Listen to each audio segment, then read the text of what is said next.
Hello everyone, welcome to our online learning platform. This is Manpreet. तो आज के इस वीडियो के अंदर हम मैथ्स का एक important topic that is simple interest को कवर करेंगे। सिंपल इंटरेस्ट के क्वेश्चंस आपको कैसे वहां पे बनाने हैं और इसके रिलेटेड क्या क्या कंसेप्ट्स आपको समझने होंगे वो इस डिटेल वीडियो में हम समझेंगे।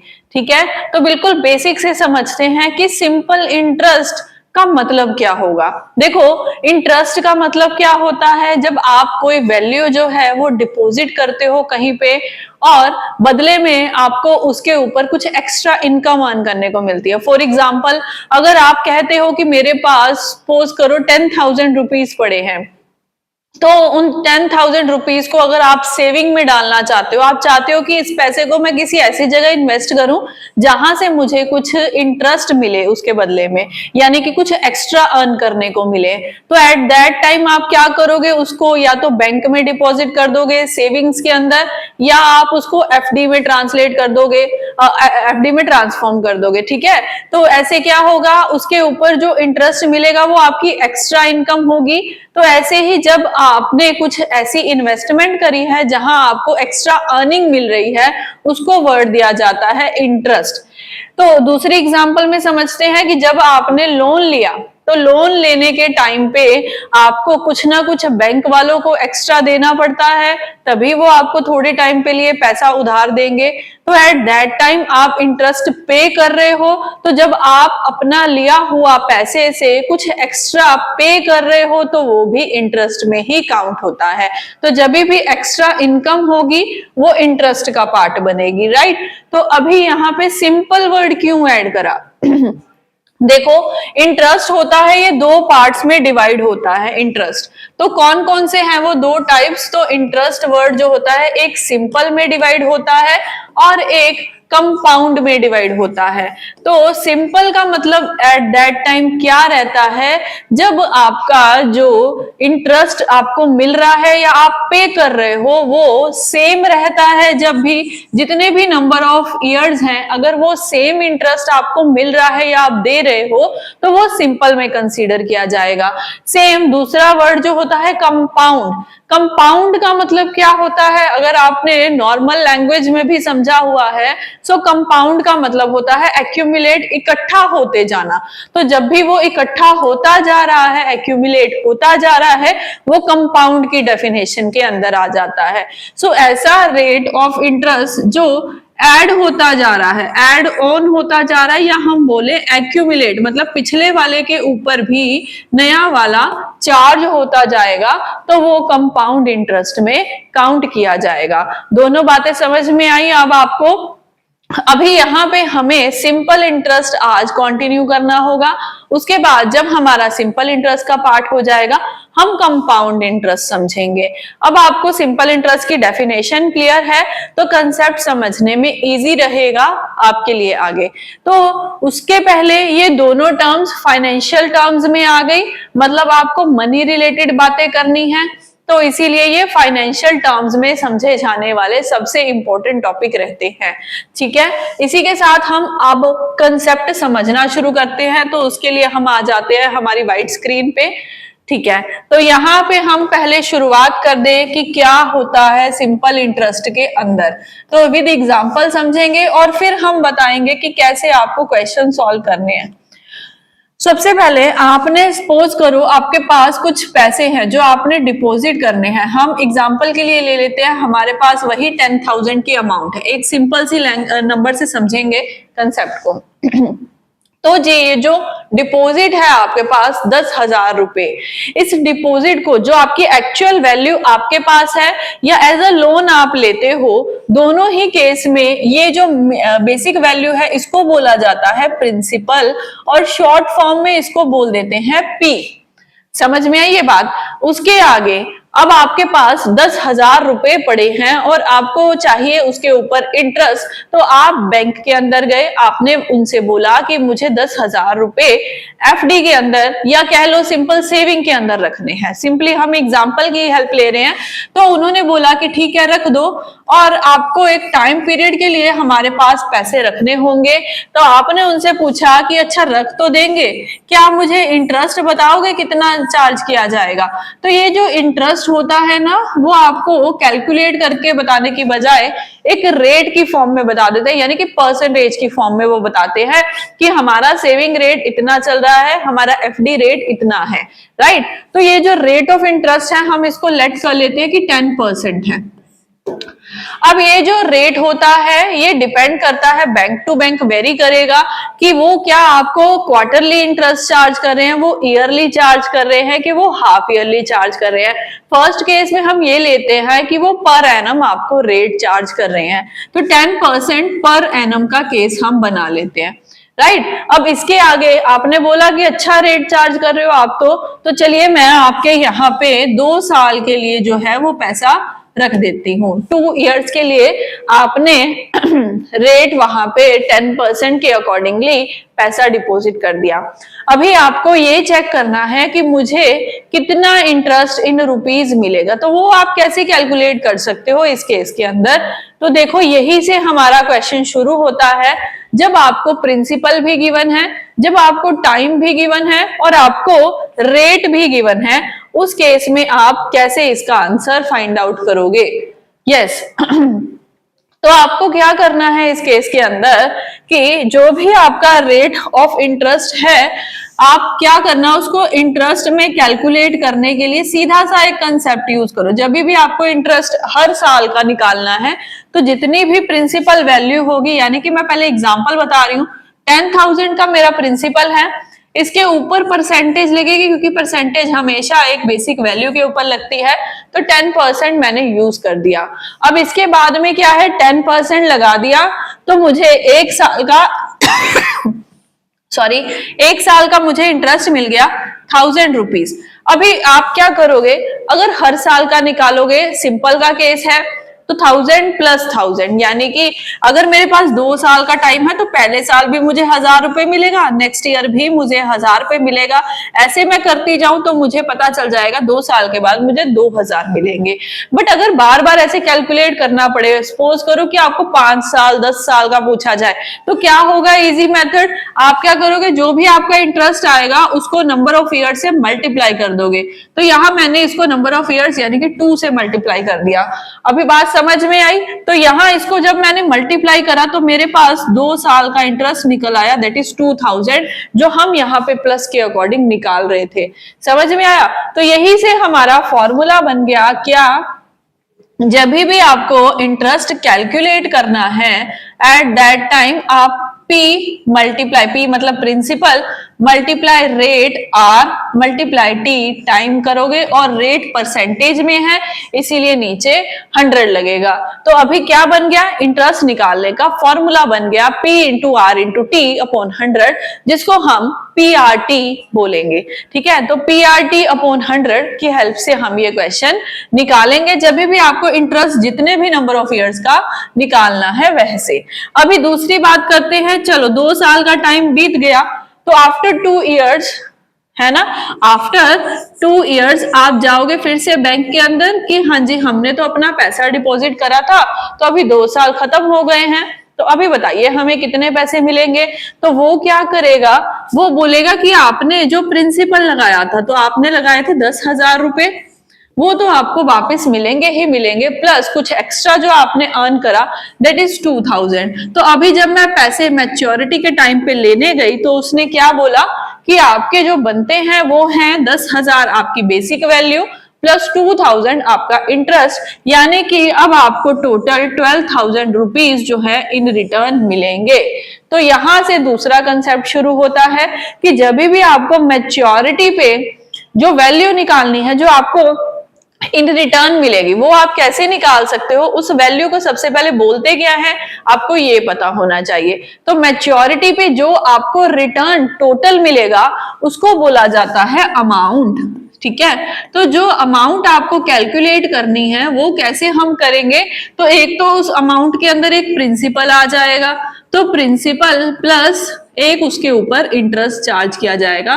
तो प्रिंसिपल प्लस इंटरेस्ट करने पे हमारे पास अमाउंट निकल के आएगी। तो यही इसका सेकंड फॉर्मूला है कि amount is equal to principal plus interest. But मुझे नहीं लगता कि अब आपको फॉर्मूला रटने की जरूरत है, मैंने आपको बड़े अच्छे से फॉर्मूला बनता कैसे है यही बता दिया, और इसके थ्रू, इन दोनों फॉर्मूलाज के थ्रू आप अपने हर आने वाले क्वेश्चन को बड़े इजीली क्रैक कर सकते हो। उसके लिए वीडियो के लास्ट तक बने रहिएगा और हर क्वेश्चन को डिटेल के साथ समझिएगा। तो पहला मैंने बताया कि इंटरेस्ट कैसे निकलता है, फिर मैंने बताया कि जब मैच्योरिटी पे आप अमाउंट लेने जाते हो वो कैसे आपकी वहां पे कैलकुलेट करी जा सकती है। ठीक है, विद एग्जांपल हम समझ चुके हैं, तो दोनों बातें अगर हमें क्लियर हैं, हम करेंगे अपने क्वेश्चंस की प्रैक्टिस और देखेंगे इसके साथ के क्वेश्चन कैसे पूछे जाते हैं। बट पहले ये मैंने आपको पर एनम का केस बताया, अभी मैं आपको हाफ ईयरली का केस बताऊंगी कि वो कैसे आप क्वेश्चन अटेम्प्ट करोगे। सेम एग्जाम्पल है, बस रेट के ऊपर उन्होंने कुछ बोल दिया कि जो रेट है ना वो 10% जो है वो हाफ ईयरली चार्ज किया जाएगा। बस इतना सा ट्विस्ट है और कुछ भी नहीं, ये हमारा सेकंड केस रहेगा। तो इसको हम कैसे सॉल्व करेंगे एट दैट टाइम जब रेट आपको हाफ ईयरली के हिसाब से उन्होंने बोला है। बहुत इजी है, करने के लिए जस्ट आपको क्या करना है, हाफ ईयरली का मतलब समझना है। तो देखो हाफ ईयरली का मतलब होता है कि जहां पिछले केस के अंदर आपने देखा था साल में एक बार ही इंटरेस्ट चार्ज किया जाएगा, यहां इस केस के अंदर हाफ ईयरली का मतलब हर 6 मंथ्स के बाद आपको इंटरेस्ट चार्ज किया जाएगा। तो हर 6 महीने के बाद अगर आपके ऊपर इंटरेस्ट दिया जा रहा है आपके सेविंग के ऊपर, सो इट मींस क्या हो गया, एक साल में 2 बारी लग रहा है। ठीक है, बात समझ में आई। तो या तो आप क्या करो, 6 महीने का कैलकुलेट करके उसको आप देख लो, जितने भी नंबर ऑफ इयर्स है उसको कैलकुलेट करो। बट अगर 6 मंथ्स का कैलकुलेट करते जाए तो हमारा काम लंबा हो जाएगा यार, पेपर में एग्जाम में क्वेश्चन कैसे होगा। तो आपको क्या करना है, जब भी आपके पास हाफ ईयरली का केस है हमें 2 बातों में चेंज करना है। तो प्रिंसिपल तो हमारा एज इट इज 10,000 ही रहेगा, वो तो कुछ चेंज नहीं होगा। बट जब भी हाफ ईयरली का केस है तो आपका जो रेट होगा उसको आप क्या कर देना, हाफ ईयरली के लिए उसको डिवाइड बाय 2 कर देना। मैं आपको सीधा बता रही हूँ पॉइंट, आपको सॉल्व कैसे करना है। जो भी रेट है उसको हाफ कर दो, एंड जो आपके पास टाइम इयर्स है, हमने एग्जांपल ली थी 2 इयर्स की, तो उसके लिए आप इस 2 इयर्स को डबल कर देना। जो भी आपके पास टाइम पीरियड रहेगा आप उसको डबल करके अपना काम कर सकते हो।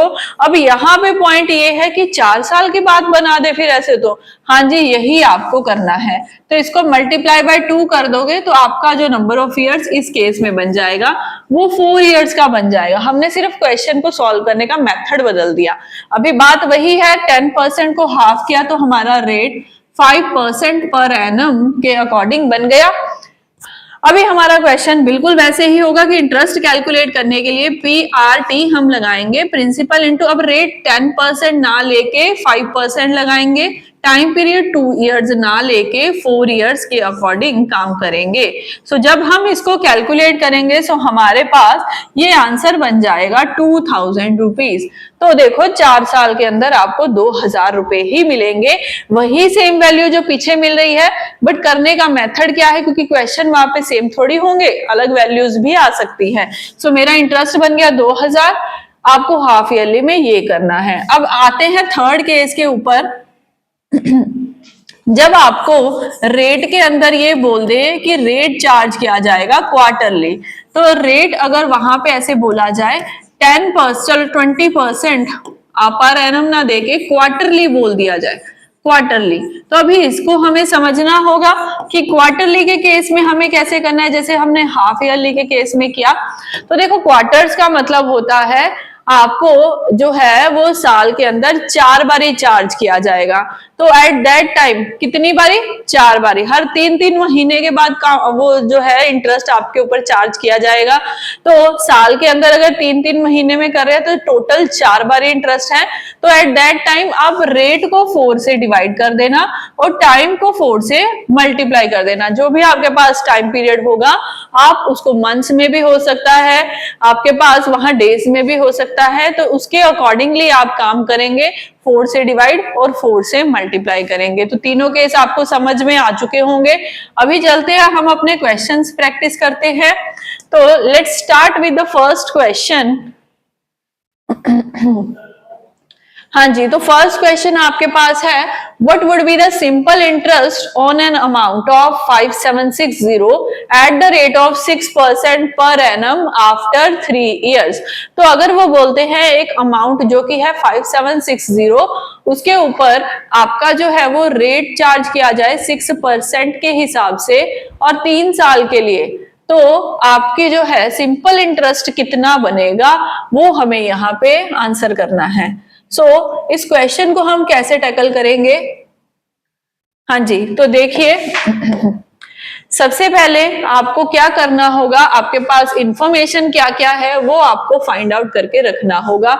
यानी कि यहाँ पे प्रिंसिपल है 5760, 6% का रेट है और 3 साल का टाइम पीरियड है।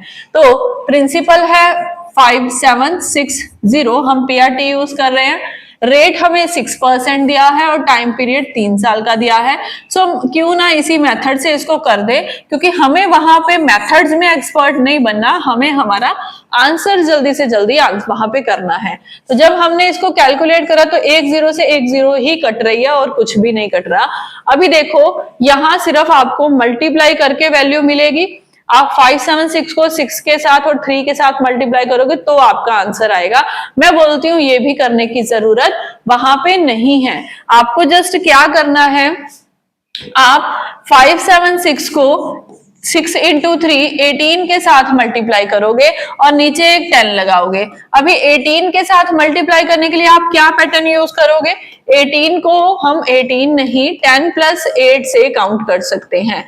तो जब हमने पहले इसको 10 से मल्टीप्लाई करा हमारे पास आ गया 5760, फिर आप इसको 8 से मल्टीप्लाई कर दो, तो 8 से जब इसको मल्टीप्लाई करो तो एंड में आया हमारा 48, यानी कि 8 पीछे और 4 ऊपर आ गया। तो 8 7 था 56, 56 + 4 कर दिया तो 60, तो 8 5 40, 40 + 6 46 हो गया। तो अभी जब हमने इसको ऐड किया तो हमारे पास इसका मल्टीप्लाई करके जो वैल्यू आती है वो आती है 10368। और अभी नीचे एक डेसिमल है तो एक डिजिट से पहले पॉइंट भी लगा होगा। ऐसा कौन सी ऑप्शन में आपको मिल रहा है? तो only and only option A में हमें ये आंसर मिल रहा है। यही हमारा करेक्ट आंसर है। डन, समझ में आया? अभी मूव करते हैं नेक्स्ट क्वेश्चन की तरफ। यस, तो इस क्वेश्चन में आपसे क्या पूछा गया है कि राम ने गौरव से 520 रुपीज जो है वो बोरो करे हैं eight simple interest of 13% per annum. कितनी अमाउंट राम गौरव को पे करेगा after 6 months to solve the डेब्ट। अभी यहाँ पे आपको मंथ्स जो है ना वो ईयर्स में ना देके मंथ में डाटा दिया गया है टाइम पीरियड का। तो ऐसे केस में आप क्या करेंगे, आपको एक यूनिट रखना होगा क्योंकि हमें तो टाइम ईयर्स में रखने का पता है। सबसे पहले क्वेश्चन में आपके पास प्रिंसिपल गिवन है 520 रुपीज, आपके पास क्वेश्चन में रेट गिवन है 13% पर एनम। चलो ये भी ठीक है। मंथ्स हमें सिर्फ गिवन है 6 months, तो 6 month को आपको ईयर्स में कन्वर्ट करना होगा। उसके लिए हम क्या करें, आपको पता है 1 year में 12 months होते हैं, तो मंथ को अगर ईयर में कन्वर्ट करना है तो हम 6/12 को यूज कर सकते हैं। अब हमें क्या करना है, इंटरेस्ट का फॉर्मूला लगाना है। Interest is equal to principal multiply rate multiply time period जो कि है 6/12 और परसेंटेज के लिए इंटू 100। तो जब हमने इसको कैलकुलेट करा ये जीरोस कैंसिल हो रही हैं, ये भी कैंसिल हो रहा है और ये 26 इंटू 13 बन गया। तो मैंने आपको ऐसे ही बताया था, पीछे जैसे किया है हमने सेम ऐसे यहाँ पे मल्टीप्लाई करेंगे। तो 26 को पहले 10 से करा तो हमारे पास 260 आ गया। अभी 26 को 3 के साथ मल्टीप्लाई करेंगे तो 3 6 18, 3 2 6 + 1 7। तो हमने जब मल्टीप्लाई करा यहाँ पे हमारे पास 338 आ गया और अपॉन में 10 है, इसीलिए आपका इंटरेस्ट तो बनता है 33.8। बट अभी क्वेश्चन की क्या डिमांड है कि एक्चुअली में राम ने गौरव को कितने पैसे रिटर्न किए अपने डेट को क्लियर करने के लिए, अपने उधार को क्लियर करने के लिए। तो 33.8 तो उसने इंटरेस्ट दिया है भाई, आपको टोटल अमाउंट देखनी है ना, तो आपको क्या करना होगा, अमाउंट कैलकुलेट करनी होगी विच इज 5200 प्लस 33.8 रुपीज। तो जब इन दोनों को कैलकुलेट करा हमारे पास बनता है 553, जस्ट अ मिनट। तो यहाँ पे हमारे पास 5200 था ये और 33.8 ये था, तो दोनों को जब हमने ऐड करा हमारे पास बनता है 553.8। तो कौन सी ऑप्शन में आपको ये मिल पा रहा है, सो ऑप्शन डी में हमें मिल पा रहा है। तो आपने देखा जरूरी नहीं है ट्रिक्स के साथ ही क्वेश्चन करने हो, आप बेसिक मेथड से भी अपना काम जल्दी कर सकते हो। इस क्वेश्चन में आपने यही चीज देखी है। So let's move to the next question. तो हमारा थर्ड क्वेश्चन क्या है, यहाँ पे आपको ये पूछा गया कि how much time will it take for an amount of rupees 450 to yield 81 as interest at 4.5% of simple interest. So question में हमसे सबसे पहली बात तो टाइम के बारे में पूछा गया है कि कितना टाइम लगेगा। अगर मुझे 450 रुपए के ऊपर 81 रुपए का इंटरेस्ट मिलता है, 81 का इंटरेस्ट मिलता है और वो भी 4.5% रेट के ऊपर। सो क्वेश्चन में जो जो गिवन है एक साइड पे फटाफट से लिख लो। तो मुझे यहाँ पे प्रिंसिपल गिवन है, मुझे यहाँ पे इंटरेस्ट भी गिवन है 81 और मुझे रेट ऑफ इंटरेस्ट गिवन है दैट इज 4.5% पर एनम। सो निकालना क्या है आपको टी की वैल्यू पता करनी है।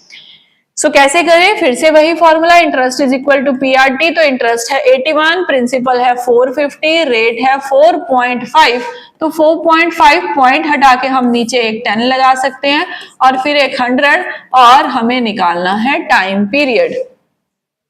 सो कैसे करें इस क्वेश्चन को, तो देखो एक 0 यहां से कैंसिल है, ये 45 के टेबल पे हम 9 के टेबल पे आमने सामने कटिंग कर सकते हैं। तो 9 5 दा और 9 9 दा और यहाँ पे फिर से करा तो ये हमारा कुल मिला के कटता है 4 के ऊपर। तो 4 के ऊपर यानी कि टाइम पीरियड कितना निकल के आया, वो आया 4 इयर्स का टाइम। ठीक है। सो एक और क्वेश्चन हमने टाइम के रिगार्डिंग भी सीख लिया, concept as it is same रखा ताकि हमारा क्वेश्चन जल्दी से बन पाए। नेक्स्ट क्वेश्चन क्या है, एक मैन ने बोरो करे हैं 5000 rupees for 2 years at 4% simple interest and he immediately lends it to another person at 6.1/4% for 2 years. Find his gain in the transaction। Per year के हिसाब से आपको आंसर करना है। अभी यहाँ पे क्या हुआ, एक पर्सन ने लोन लिया है, फिर फर्दर उसने उसी लोन वाले अमाउंट को आगे किसी और को दे दिया। तो यहाँ पूछते हैं कि उसको कितना फायदा हुआ, यानी कि जो उसने इंटरेस्ट पे करा और जो उसने इंटरेस्ट रिसीव करा उन दोनों के बीच में कितना डिफरेंस होगा, तभी उसको गेन होगा ना। अगर कंसेप्ट समझ में आया तो लगाते हैं। हम क्या करते हैं, दोनों केस बना लेते, दोनों में इंटरेस्ट निकाल के उनका डिफरेंस निकाल देते हैं। यस तो पहले प्रिंसिपल है 5000 रुपीज और 2 साल का टाइम पीरियड है और 4% का रेट है। तो यहां से आपका इंटरेस्ट कितना बनता है, तो 2 × 4 8, 8 × 5 40। तो यहां से हमारा इंटरेस्ट निकलता है 400 रुपए। आपका भी यही आया होगा। तो यहां से हमने 400 रुपए तो निकाल दिए, दूसरी तरफ क्या है, सेम अमाउंट को उसने यानी कि 5000 को उसने 2 साल के लिए ही 6.1/4%। तो जब इसको सॉल्व करा 6.1/4% को, तो हमारे पास यहां से क्या बनता है 25/4 और इंटू 100 करेंगे, क्यों, क्योंकि परसेंटेज है हमारे पास। तो जब इसको कैलकुलेट करा तो ये हमारे पास 1/4 इंटू 4 है, यानी कि ये कुल मिला के हमारे पास 1/16 आ गई। अब आपको नीचे 100 लगाने की जरूरत नहीं है क्योंकि हमने हमारी परसेंटेज को ऑलरेडी फ्रैक्शन में चेंज कर दिया। नहीं तो आप चाहो तो सीधा 25 4/100 यूज कर सकते हो। समझ में आया? तो जब हमने इसको कैलकुलेट करा सो हमारे पास यहाँ पे 8 पे कटा है और उसके बाद में हम ये देखते हैं कि ये दोनों, तो हम 2 के टेबल पे ही इसको कट कर देते हैं, तो ये 2500 पे कटा। और फिर से अगर देखें तो ये हमारा 4 के टेबल पे इजीली कट रहा है, तो 4 6 द 24 और पीछे आपका रिमाइंडर 1 है, तो 10 4 2 द 8, तो पीछे रिमाइंडर अब 2 है यानी कि 20 4 5 द 20। तो यहां से मुझे मिलने वाला इंटरेस्ट है 625 रुपए का। अभी दोनों तरफ आपका इंटरेस्ट आ गया। अभी हमें क्या करना है, हमें पता करना था गेन, उसके लिए हम दोनों को माइनस कर दें। तो 625 माइनस 400 करा यानी कि 225 का उसको गेन हो रहा है, ये तो हमें पता चल गया। बट ये 2 साल में पता चला है ना, 2 साल का वहां से निकाला था और यहां से क्वेश्चन की रिक्वायरमेंट है उसका गेन पर ईयर के हिसाब से बताओ। तो 2 साल का टाइम पीरियड था तो हम इनको डिवाइड कर देते हैं 2 के साथ, हमें 1 साल का इंटरेस्ट पता चल जाएगा जो कि आएगा 112.5। तो 112.5 पैसे का उसको इंटरेस्ट हुआ है। ये हमने इस केस से समझा। बेसिक मेथड से आपको समझ में आया। अभी यहां से मैं आपको एक और मेथड बताने लगी हूं जहां पे आपके स्टेप्स कम हो जाएंगे और आप इस इक्वेशन को और इजीली क्रैक कर सकते हो। तो देखो, सबसे पहले आपको ये पता है कि दोनों के अंदर मिलने वाला प्रिंसिपल सेम है। तो जब भी 2 केस बने और दोनों में कोई भी वैल्यू कॉमन हो तो उसको आप एक ही बार लिखिएगा। यहाँ पे टाइम पीरियड 2 साल है, वहां भी 2 साल है, तो ये भी कॉमन है, हमने एक ही बार लिखा। अभी डिफरेंस किसके बीच में आ रहा है, सिर्फ दोनों के रेट ऑफ इंटरेस्ट के बीच में। तो यहां से हमें मिल रहा है 1/16 और वहां से हमें 4% का रेट मिल रहा है। तो आप दोनों के बीच में डिफरेंस निकाल दो। तो कैसे निकालेंगे हम वो, तो चलिए इसको ऐसे लेते हैं कि 25/4 × 100 मुझे यहां से मिल रहा था और दूसरी तरफ मुझे 4% मिल रहा है, तो मैंने इसको 4% करके लिख दिया। अभी दोनों को आप या तो फ्रैक्शन में ले आओ, काम इजी हो जाएगा, या आप ऐसे ही माइनस कर दो। तो चलिए माइनस करके ऐसे ही निकालते हैं, हम फ्रैक्शन में ले लेते हैं ना, इजी रहेगा। तो यहां से तो मुझे पता चल चुका है कि फ्रैक्शन है 1/16। यहां से हम कैलकुलेट करें तो फ्रैक्शन वैल्यू जो निकलती है वो 1/25 निकलती है। तो हम दोनों को माइनस कर देते हैं। तो 25 और 16 का हम अगर एलसीएम लेते हैं तो हमारे पास कितना आएगा, दोनों को मल्टीप्लाई करना पड़ेगा। तो दोनों को मल्टीप्लाई करें तो 4 × 4 और ये 5 × 5 है, तो ये तो हो गया 20 × 20। तो 20 × 20 किया तो हमारे पास वैल्यू आ गई 400 रुपए, नीचे एलसीएम आ गया 400। तो उसके अकॉर्डिंग अगर हम देखें तो आपको यहां से मिलेगा 16 गया, तो यहाँ 25 माइनस 16 किया तो मेरे पास दोनों का डिफरेंस आ गया 9/400। तो हम यहाँ पे 9/400 लगा सकते हैं दोनों का डिफरेंस। अगर आपको ये मेथड लगे कि नहीं ये समझ नहीं आ रहा तो आप बेसिक मेथड से भी जा सकते हैं। नहीं तो यहाँ पे फ्रैक्शन वैल्यूज ऐसी थी जो पॉइंट्स में थी, इसीलिए हमारा काम थोड़ा लेंदी हो रहा है। सो जब मैंने इसको सॉल्व करा 9/400 ये किसके बराबर है, ये हमारा जितना भी डिफरेंस है वो हमें पता करना है। तो जब इसको कैलकुलेट करेंगे तो हमारे पास ये कटेगा और ये 25 पे जाएगा, तो 25 × 9 करेंगे तो हमारे पास हमारी वैल्यू आ जाएगी 225। सेम वही आ गई ना जो वहां पे आ रही थी आपकी, बस यहाँ पे स्टेप्स कम लग रहे हैं और आपका डिफरेंस जो है वो निकालना है बस आपको। तो 225 आ गया। अगर मुझे पर ईयर निकालना है तो फिर से इसको 2 से डिवाइड कर देंगे, हमारा आंसर वही रहेगा ए ऑप्शन। बट अगर आपको क्वेश्चन में 2 केस मिले और दोनों में कुछ वैल्यूज कॉमन रहे तो आप उसको एक स्टेप में भी खत्म कर सकते हो। ठीक है, समझ में आया ये क्वेश्चन? तो हमारा आंसर हमारे पास है। इसी के साथ चलते हैं हम अपने नेक्स्ट क्वेश्चन पे और समझेंगे उसको। यस, तो क्या कहते हैं इस केस में, in how many years 150 rupees will produce the same interest at 8% as 800 produce in 3 years at 4 1/2%। तो यहाँ पे ये बोला जा रहा है कि जो आपकी अमाउंट 800 रुपीज है वो 3 इयर्स के अंदर अगर इस रेट पे चार्ज करी जाए तो कितना आपको इंटरेस्ट देगी, जो कि 150 रुपए जो है वो सेम इंटरेस्ट 8% पे प्रोड्यूस कर सकते हैं। सो इस क्वेश्चन को हम होमवर्क के लिए रखते हैं, आप इसको प्रैक्टिस करके सॉल्व करना। हमारी नेक्स्ट पार्ट के वीडियो के अंदर हम इसके ऊपर डिस्कशन करेंगे और साथ अदर क्वेश्चंस भी प्रैक्टिस करेंगे। Till then, thank you everyone.